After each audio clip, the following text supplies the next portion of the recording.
bem-vindos aí a mais um episódio. E hoje eu quero começar esse episódio com uma frase que minha mãe costumava dizer: filhos criados, trabalho dobrado.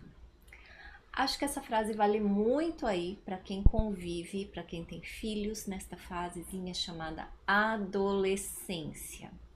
A adolescência é uma das fases mais desafiadoras que a gente tem, mas também é uma das fases mais bonitas aí. Os adolescentes, eles estão sempre nos convidando a pensar sobre assuntos, a ter paciência, a se reinventar. Bom, eu digo isso porque eu tenho um adolescente em casa e também atendo adolescentes. Então, hoje, vamos falar aí sobre os desafios que nós, quarentosas, enfrentamos aí e também as paixões, as delícias de conviver com adolescentes. Meninas, boa tarde, bom dia. Quero que vocês me digam aí primeiro, minha xará, que eu sei que... Também tô nessa jornada junto com você. Gente, eu sou do grupo das excluídas. Não sou casada, não tenho filho não adolescente, não sou divorciada.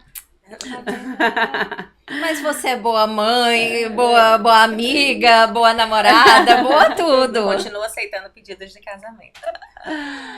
Pois é, Beta, tenho aí, né, 2 adolescentes, um menino de 16, uma menina que vai fazer 13 aí, então estamos vivendo essas adolescências assim, a fundo, não só na teoria, né, do trabalho, dos estudos, mas está vivendo ali na prática essa adolescência e é um desafio.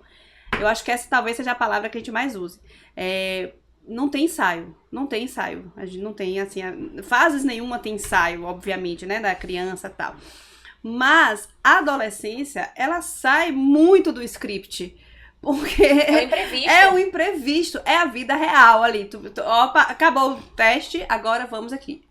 A vida real, são os adolescentes ali. Mas eu acho que uma das coisas, assim, que eu mais tento fazer com meus filhos adolescentes e pensando na adolescência é lembrar de mim na adolescência.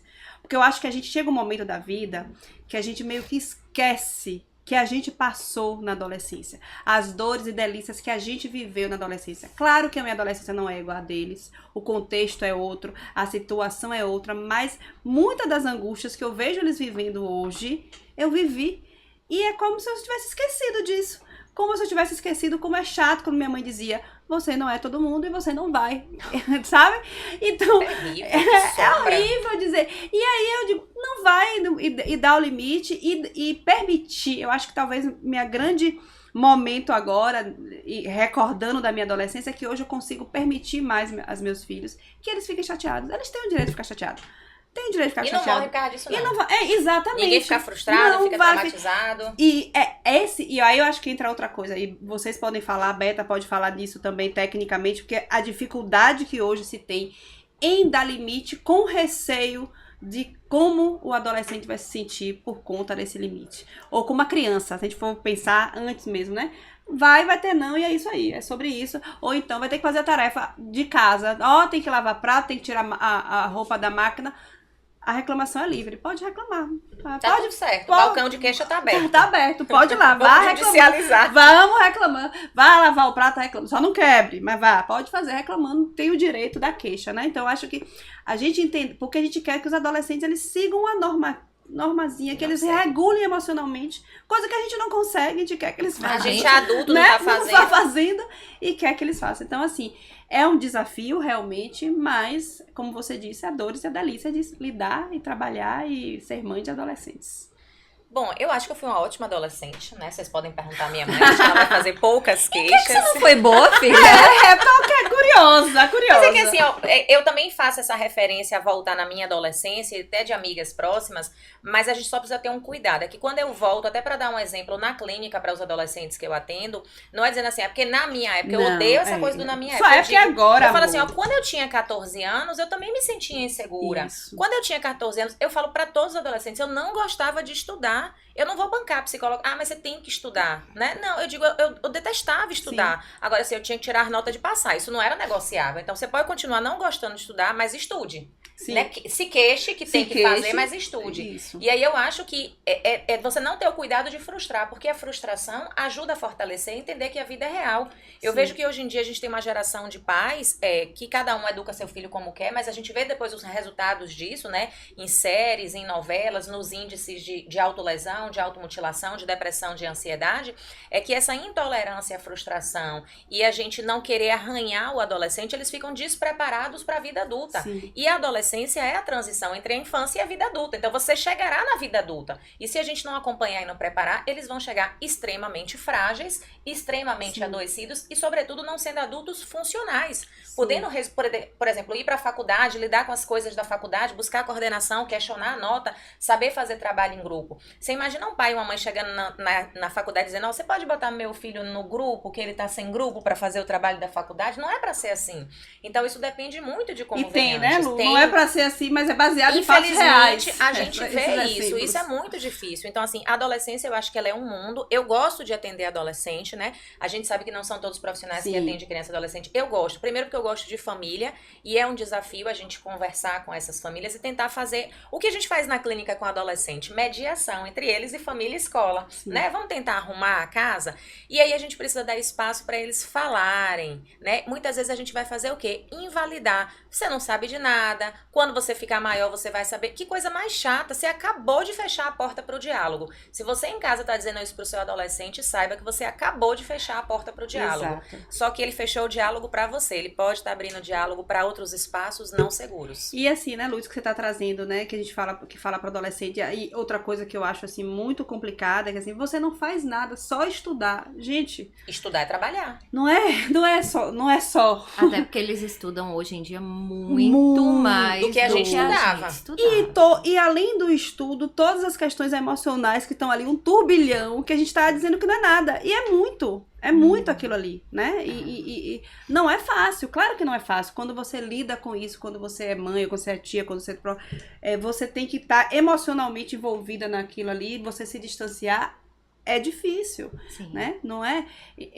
Porque a tendência é essa, a gente quer proteger. E acha que proteger é evitar a frustração. E aí não é. Não é. Deixa eu contar uma história. Ela aconteceu agora bem recente comigo e Juninho, né? Juninho é adolescente, meu sobrinho, sempre falo dele em sala de aula. E aí, recentemente, Mari, a irmã que já é adulta, fez uma cirurgia. E aí ele perguntou assim: tia, você sabe da Mari? Aí eu falei: a Mari tá bem e tal. Aí ele foi me perguntar o que era o problema da Mari. Eu fiz: o problema da Mari não é grave e tal. Aí ele falou assim: tia, Mari ainda pode ter filho? Ele tem 15 anos. Aí eu fiz: pode, tá tudo bem, eu só acho que Mari não quer ter filho. E ele me perguntou se eu ainda ia ter filho. Eu disse a ele que provavelmente não. Aí ele falou: minha outra tia também não quer ter filho. Aí eu fiz: eu acho que também não. E aí ele fez aquela pausa e ele fez: eu vou ter 2 filhos. Eu fiz: quando você crescer, você pode escolher ter filho ou não, enfim. Ele: não, é que se eu não tiver filho, a nossa família não vai continuar. Eu achei uma conversa tão séria, né? Assim, ele poderia ter levado isso para outro caminho. E naquela hora, eu vi que ele estava falando de um assunto que a gente acha que adolescente não falaria. Exato. E eu dei espaço, essa conversa teve desdobramentos, né? Mas enfim, eu dei espaço porque eu estava ali só ouvindo ele. E aí a gente usa até esses exemplos com a orientação de pais, que é assim: vamos conversar sobre o que eles querem conversar e a partir do diálogo estabelecido, você coloca os assuntos que você tem que conversar, sobre saber quem são os amigos, se tá fumando, se já pensa em iniciar a vida sexual. Então assim, a gente precisa fazer a ponte pro diálogo. Só que a ponte pro diálogo significa eu escutar o que vem de lá para cá, sem julgamento e sem cerceamento, mas no sentido da escuta atenta enquanto pais, enquanto educadores. E aí, assim, vocês falaram muito das adolescências de vocês, né? Eu tento nem pegar muito como parâmetro minha adolescência, assim, porque eu realmente fui uma adolescente diferenciada no sentido de que eu sempre fui muito certinha. Então, eu não posso, hoje em dia, pegar muito esse critério de comparação, porque senão eu vou ter um nível de exigência com meu filho absurdo. Né? Porque eu era a melhor aluna. Aí a psicóloga faz: e qual o preço que você pagou por isso? Super! Né? E é por isso que eu não uso isso hoje em dia tanto enquanto critério. Eu tento me lembrar dos sentimentos que eu tinha. Agora, assim, eu acho que a adolescência de hoje é muito diferente da adolescência da gente. Sim, o contexto é Porque outro. os adultos são diferentes. Não, não Também. só porque os adultos são diferentes, Lu, mas o mundo é muito diferente. Tecnologia. Quando a gente pensa, por exemplo, né, que na nossa época a gente não tinha celular, que a gente não tinha internet, que a gente não tinha metade dos estímulos Acessos. que esses meninos têm hoje. Então eu sempre costumo dizer assim para os pais, né, para quem eu oriento.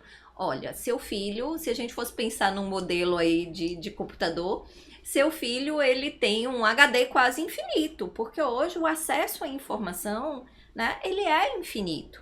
Então, assim, você pega um celular, você vai ter acesso desde, sei lá, né, as obras do Louvre ao pior da Deep Web. Uhum. Agora, o processador dele é básico. Então, assim, ele vai precisar da sua mediação, ele não vai conseguir processar toda aquela informação, porque ele ainda está aprendendo a conviver.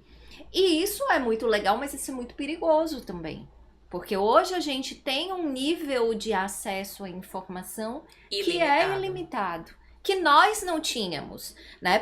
Eu lembro que eu sempre tive uma família assim, que conversava muito comigo, mas, por exemplo, para eu aprender, para eu ter acesso a alguma coisa de sexualidade, quando eu era criança, tinha os livrinhos lá, que minha mãe ia dando pra gente ler na medida que a gente fosse crescendo.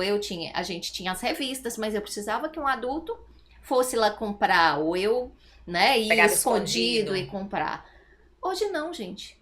Qualquer criança, qualquer adolescente tem esse acesso irrestrito. Eu acho que a gente tem adolescências, né? Atualmente, como tinha no passado, a gente tem hoje adolescências.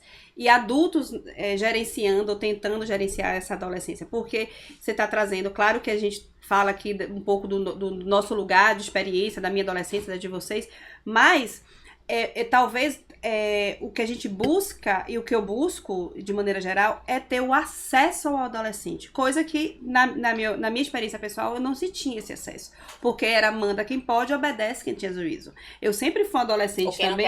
Ou quem não quer apanhar. Eu sempre fui um adolescente que não dei trabalho, mas eu tinha o meu trabalho interno, que as pessoas não sabiam como funcionava aquilo ali. Então, quando eu trago essa comparação, entre aspas, tem muito mais a ver com o que acontece internamente do que fora. Sim. Porque as inquietações, elas existiam e eu não tinha com quem falar. E hoje, quando a gente abre essa porta de comunicação, as inquietações podem ser faladas, se a gente abrir a porta. Mas imagine que nós somos uma geração de adultos que talvez grande parte não teve essa porta aberta na adolescência, né? E tem que abrir a porta e não sabe abrir a porta. Sim. Ela não abre essa porta de comunicação, não é porque ela não quer, é porque ela não sabe. Não sabe. Ela não desenvolveu isso. E mesmo assim, né? E a gente abre, mas sabem, e espero, né, se não vou contar aqui pra vocês hoje, dar esse spoiler, que eles também não vão contar tudo pra gente. Mesmo que você seja a mãe, a porta mais aberta, legal do mundo, tem coisas que eles não vão contar e não é pra contar. E é saudável não contar. Né? Porque eles precisam ter individualidade.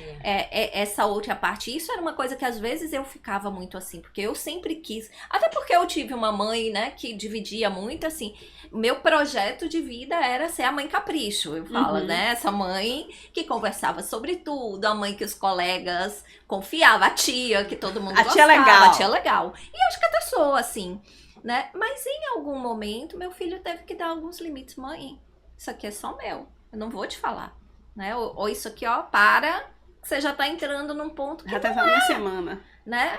Justamente por isso, assim, porque tem uma coisa que também é muito importante, que eu acho que talvez essa geração de pais da gente, né, minha de Beta e de Lu, na idade de Lu, né, a gente busca, talvez por nem todos terem tido pais que tivessem uma relação mais próxima, né, viveram aí sobre uma autoridade desse manda quem pode, obedece quem tem juízo, né, não sei o quê. Se buscou uma outra coisa de que eu vou ser amiga do meu filho. Isso. E eu acho isso é perigosíssimo. Eu digo, gente, mãe não é amiga de filho. Mãe, pai pode ter uma relação amigável, uma relação de confiança, mas amigos são pessoas que eles têm uma relação horizontal. De igual para igual. Exatamente, né? Eles não têm uma relação de autoridade, de responsabilidade.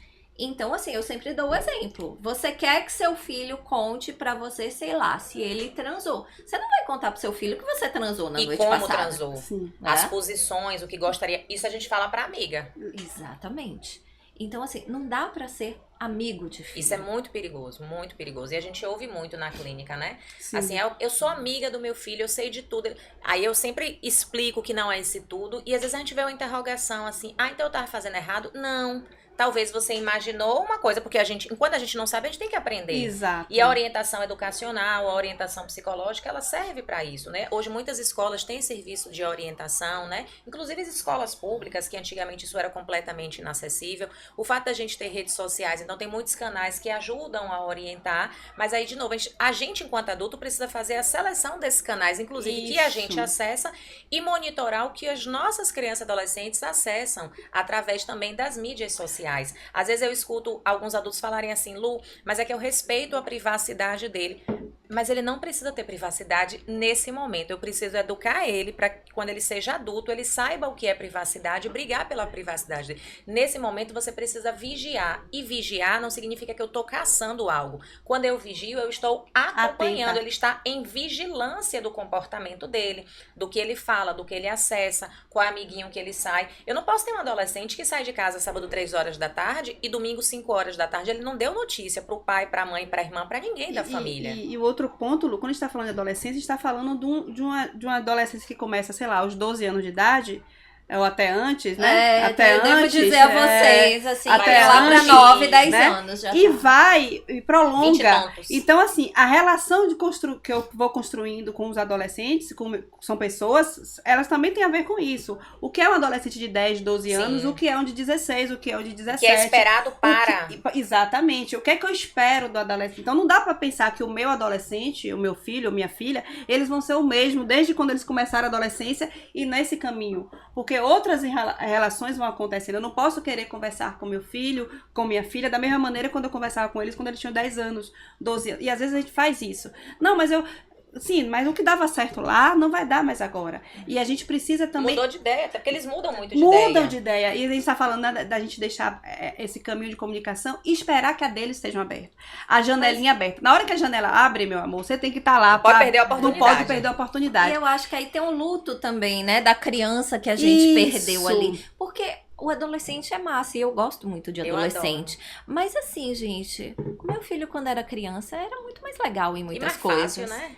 Né? Eu olho hoje em dia as fotos dele, ele era lindinho, ele era fofo. Vestia a roupa que você queria. Ele dizia que eu era maravilhosa. A melhor pessoa do mundo. Né? Ó, ó. Ele precisava de mim pra tudo. Ó, hoje eu saí de casa, meu filho tava gripado, tá doente, tava com febre. E aí meu marido falou assim, olha, toma um mel. Ele veio, eu não vou tomar o mel. Não, porque tome mel, porque a garganta... Eu já tomei o remédio, eu não vou tomar mel. Eu tenho direito sobre o meu corpo e eu não vou colocar mel na minha boca. Aí eu olhei e falei, então, né? Quando você fosse pequenininho, vamos tomar o melzinho? Vai, né? Eu vou dizer o quê? Eu sei que não é o mel que vai resolver. Se fosse uma coisa assim, não, vai ter que tomar o mel, porque Não o é mel... um antibiótico. Não é um antibiótico, é o mel. E eu vou dizer o quê pra ele? Tá, não tome o mel. Você tem o direito Aí eu de tenho não direito tomar. sobre o meu corpo. E a resposta já é assim. Eu tenho direito sobre o meu É, corpo e não vou tomar mel porque eu não gosto E de essa mel. fala, eu tenho direito sobre o Sobre meu o meu- corpo, ela veio de onde? Não Ele é? aprendeu aonde? Entende? Sim, e que pode ser aprendido em casa, pode ser Ai, aprendido na na internet. internet. Ai, não, o que eu acho interessante é que tem coisas que meus filhos falam, eu falo assim, quem foi que ensinou esse menino isso? Depois fui eu mesmo. Como é que, pra que eu empoderei essa ideia de Essa limites, autonomia essa toda. autonomia, né? Tá usando contra mim. Às vezes a gente fala isso, né? Que os filhos estão usando com a gente. Aquilo que a gente usou com eles, eles usam contra. Fala assim, olha, é o meu corpo, eu não vou. Tá? Eu digo, olha, o seu corpo é seu, ninguém pode invadir, parará. Tá? Então, o meu corpo é meu, eu não vou tomar mel. E aí? Mas eu digo, é um desafio constante, né? Porque assim, esse limiar entre a autonomia e o limite Sim. é muito tênue. Não é à toa que a gente viu aí recentemente, né, o fenômeno da série da Netflix, o Adolescência, né, que mostra justamente lá o caso extremo, né, do menino que comete um crime. E eu, particularmente, assim, eu gostei muito da série toda, mas me pegou muito o sentimento dos pais. O último episódio, que é o Diálogo dos Pais, ele é uma Sim. aula para nossa sociedade, né? Eu acho que sobre compaixão, que eu acho que tem uma compaixão entre eles ali, quando eles estão partilhando Sim. esse sentimento, né? As falas da filha, tentando acolher de alguma maneira essa filha que passa a alugar também uma posição muito difícil na família. Sim. Porque ela passa a ser a adolescente que talvez tenha que ser perfeita A adolescente agora. que teve talvez sua adolescência roubada. Exatamente, nessa tragédia familiar. Eles colocam em questão ali o casamento e o que eles fizeram e o que eles não fizeram e o que eles deixaram de fazer. Então, assim, eles têm um diálogo de 20 e poucos minutos que é extremamente enriquecedor, mas é doloroso também reconhecer que a gente precisou chegar nesse nível de constatação para talvez preservar 2 vidas. Porque a vida do adolescente que está em restrição de liberdade, ela também está uma vida perdida. E eu fico pensando, né, Lu, também que assim, a gente, essa responsabilização que a gente tem, e claro que a gente tem responsabilidade sobre a criação dos nossos filhos, mas a ideia é que a gente vai dar conta de controlar tudo. Não. A gente não controla, né? Eu vejo nesse episódio, a gente fica procurando, eu fiquei procurando onde é que tava a falha. Não tem. Como, né? Então, assim, não, na verdade o cara era um agressor. Sim. E a gente vai procurando alguma coisa e não tem. Porque existem ali, como a gente estava falando, contextos. Eu acho que a série ela foi muito bacana, porque mostra ali, primeiro aquele contexto de buscar o menino e tal. Depois a escola. Sim. Aquela, como é Que os pais não controlam.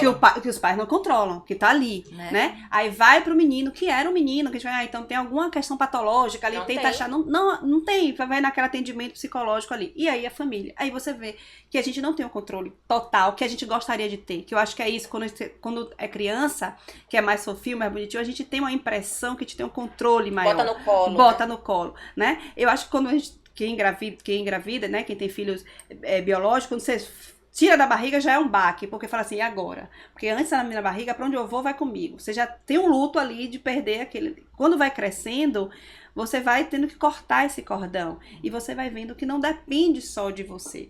Que por mais que você oriente, por mais que você faça tudo ali, você não tem o controle. Sim. Não tem o controle da internet. E aí, como você colocou, cada vez mais a gente não tem o controle da internet, a gente não tem o controle da escola. E a gente quer ter o controle e a gente acha que tem o controle sobre tudo. E é um luto.